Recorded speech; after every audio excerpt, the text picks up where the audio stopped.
Rags and riches, hieroglyphics off the wall. There's no strife in the afterlife, unwind and have a ball. You know, there are few things worse in any reality than getting sand in your shoes. Once again, we're still in the What's New Scooby-Doo era and the movies are still following suit, so here's the basics. Scooby-Doo in Where's My Mummy, aside from being the most awkward title of these movies, was released in December of 2005, a scant 8 months after Aloha Scooby-Doo. The writing team from Scooby-Doo and the Loch Ness Monster returned for this one, and Joe Sicta returned to directing duties. The film opens in Egypt in the year 41 BCE as the Roman army is sacking the place. A barge manages to escape, and as the narration tells us, it's carrying Cleopatra to safety. She retreats to the Sphinx, where a great treasure is buried in a secret tomb underneath it, along with traps and a few other precautions. The army of the undead. 1,000 mummified warriors awaiting the call to rise from the grave and defend Egypt's last great treasure. The traps are set, and just for good measure, Cleopatra casts a curse on the whole thing, leading us into the credits. After this, Velma discovers Cleopatra's Ankh necklace and asks a very pertinent question. But what's it doing up here? Velma is assisting in a project to restore the Sphinx to its original splendor and shows the necklace to her supervisor, Prince Omar. However, when they hold it up to the sun, something unexpected happens.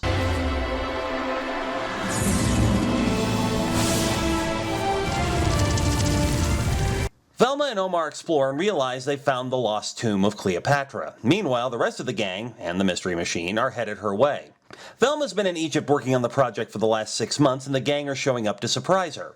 However, as you might expect, the van breaks down in the heat. We have the obligatory Scooby and Shaggy fall for a mirage gag, and then a mysterious man with a convenient number of camels shows up. Ahlan wa sahlan. In Egypt, that means hello.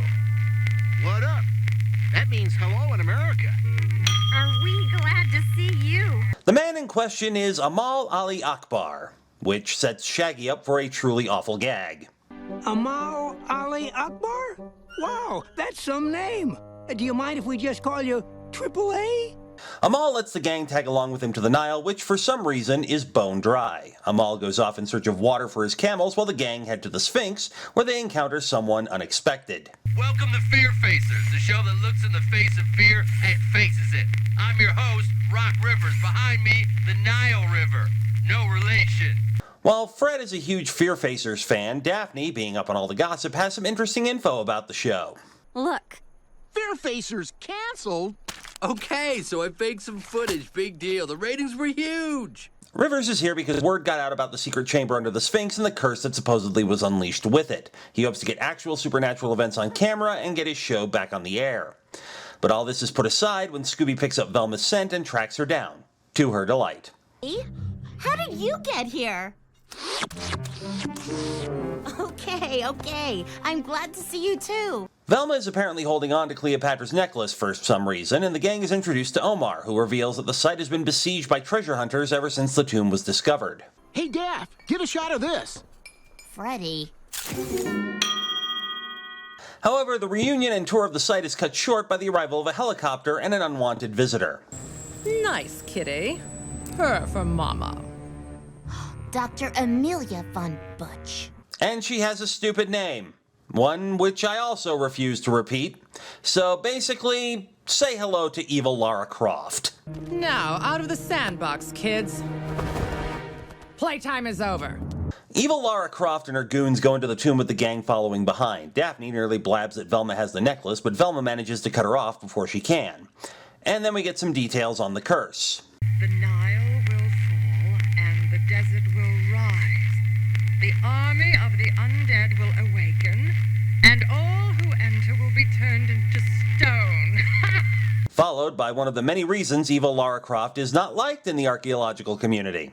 And there's no time like the present. And no sooner is the door blown than a sandstorm starts up, which plays merry hell with the dig site, and sends Shaggy and Scooby back into the tomb, where they make an unpleasant discovery. Wow, like talk about giving a guy the cold shoulder. Zoinks! Evil Lara Croft returns and prepares to head into the tomb, heedless of the curse. What's it gonna take to stop you? Nothing short of an army. Move out! As Evil Lara Croft and her goons head deeper underground, we have a first for any sort of Scooby-Doo story. Well, gang, it looks like we've got another mystery on our hands. No, Freddy, we don't. What? When Fred and Daphne insist they help Omar, Velma changes her mind and takes Omar's journal so they have some sort of guide to the tomb. And then we get another first for a Scooby-Doo story. There's no splitting up this time. Like Velma said, it's too dangerous. We're better off if we stick together. What the hell, are we deliberately breaking the formula this go-round? Not that I'm complaining, but it's weird, right? Anyway, the gang catch up with Evil Lara Croft, and thanks to Shaggy and Scooby panicking when they lag behind, wind up triggering the first trap in the tomb. When the floor collapses, Shaggy and Scooby wind up on the opposite side of the room from the rest of the gang. Evil Lara Croft heads deeper in, forcing Fred, Velma, and Daphne to leave the boys behind, telling them to stay put.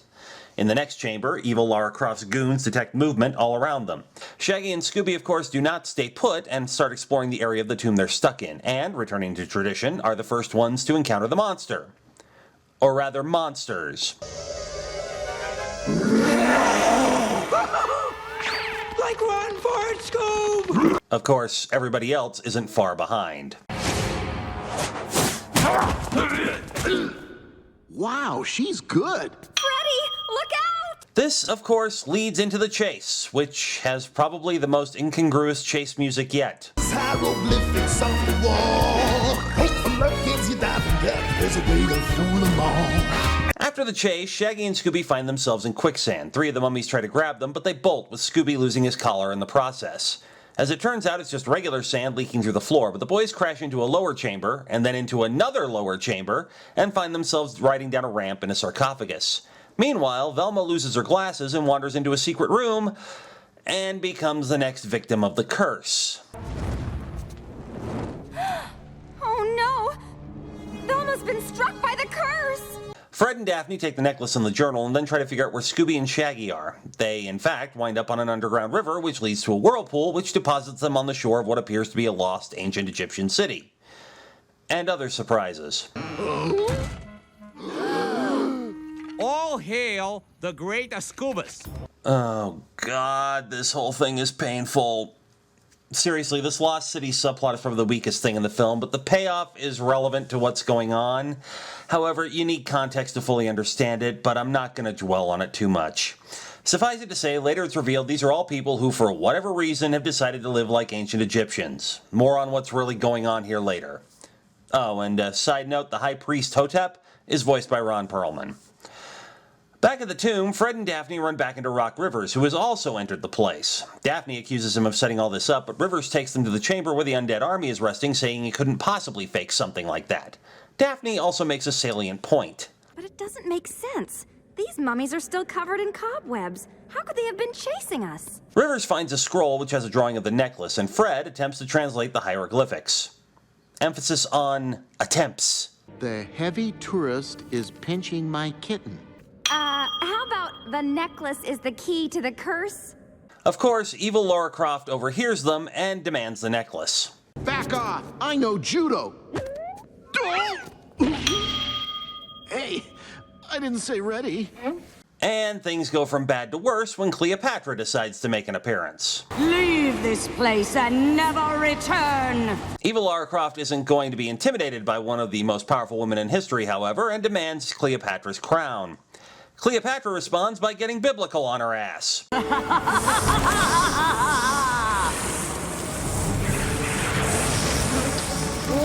circus! The Locusts chase out Fred, Daphne, evil Lara Croft, and her goons. Rivers is apparently overwhelmed. Daphne and Fred swipe a motorcycle and get the hell out of there looking for help. Back in the Lost City, as expected, Shaggy and Scooby are treated like literal royalty. Also as expected, there's a catch. Isn't that right, my pet? Fred and Daphne find a bazaar and are almost immediately set upon by rejected extras from an Indiana Jones movie. I'm warning you, pal. I'm a champion arm wrestler. The assailants hit Fred and Daphne with knockout gas and they swipe the bag containing the necklace. Yes, it's evil Lara Croft and her goons. I don't know why this movie is trying to hide the fact, since any kid watching this who's older than 6 can figure it out. That night, Amal revives the two of them and... Where are we? We are atop the Great Pyramid of Khufu. Why? What purpose was there in hauling them to the top of the pyramid? I thought we had passed this kind of weirdness with Monster of Mexico. Anyway, Amal's hawk horse arrives with Scooby's collar and leads the three of them north. Meanwhile, evil Lara Croft and her goons prepare to re-enter the tomb. Also meanwhile, the High Priest tries to sacrifice Scooby and Shaggy to his pet giant scorpion.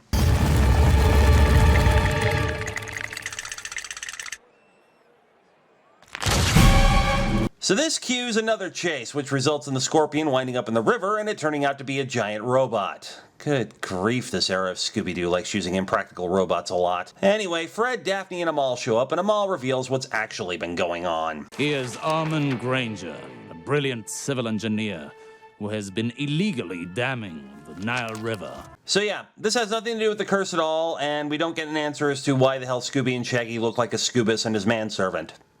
After getting Scooby and Shaggy caught up on what's been happening, Fred has a question. Could the curse of Cleopatra be a hoax after all? Daphne realizes the necklace is gone, having naturally forgotten about it with everything else that's been happening. The gang figures evil Lara Croft has it, and Fred has an idea for a plan to stop her from making things worse. Scooby and Shaggy, you two follow me.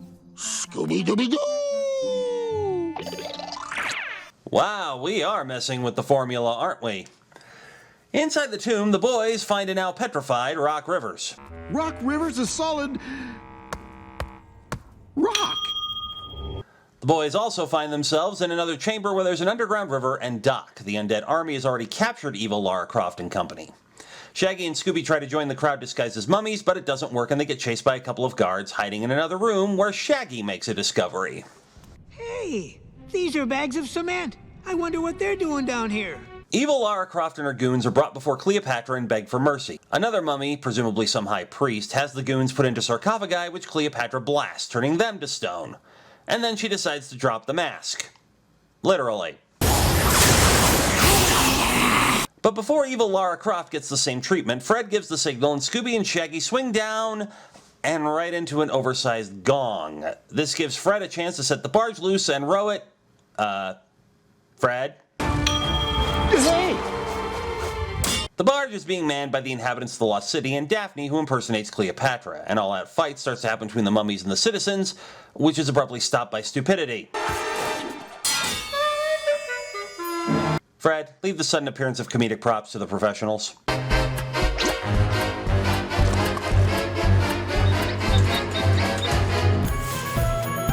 During this latest bout of mayhem, evil Lara Croft manages to get free and head deeper into the tomb. She finds another Cleopatra in a sarcophagus, places the ankh into the collar around the mummy's neck, and reveals the treasure. The still moving Cleopatra shows up, but is distracted by the gang. As she warns them to leave, evil Lara Croft grabs the crown, setting off another trap which causes the river to begin flooding the treasure chamber. Evil Lara Croft manages to get to the high ground and the gang get into a handy boat right before the flood sets them sailing. Surprisingly, Cleopatra is right there with them, but doesn't seem to be interested in attacking them. Outside, evil Lara Croft celebrates her victory, which is then cut short.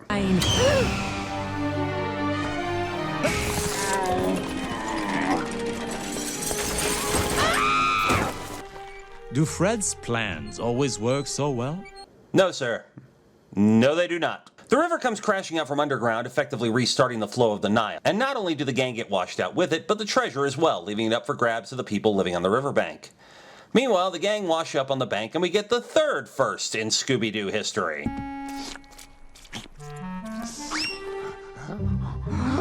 Velma? Yep. This time, it was Velma behind everything. Sort of. Maybe. Fred? I'm sure it's very easy to explain. Let's see.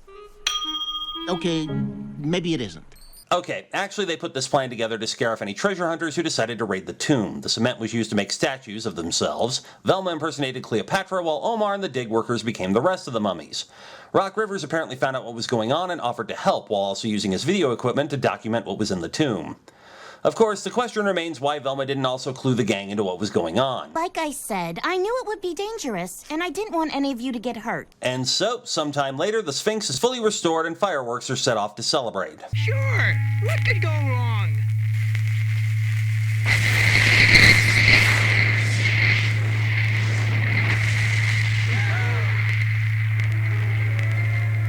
Scooby-Doo and Where's My Mummy is actually pretty good. Even though the Lost City subplot is ultimately pointless except to explain why the Nile is run dry, the rest of it is solid, shaking up the usual Scooby-Doo formula in such a way as to make things just slightly off-kilter for the audience and giving a sense of not really knowing where the story will go. We get some good performances from Christine Baranski as evil Lara Croft, along with Oded Fehr as Amal and Virginia Madsen as Cleopatra. There's still a few elements of weirdness here, such as the various flashy effects when something in the tomb is triggered and the idea that somehow the dig crew were able to create statues of evil Lara Croft's goons in such short order, but it can be largely overlooked as the usual inherent Scooby nonsense. Give this one a watch. I'd honestly say it's probably the best of the What's New era of these movies. And so it's time to seal off another of the 30-plus films of Scooby-Doo. Scooby-Dooby-Doo!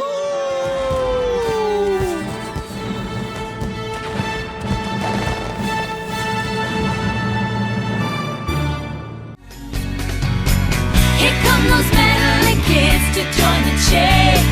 No creep can keep them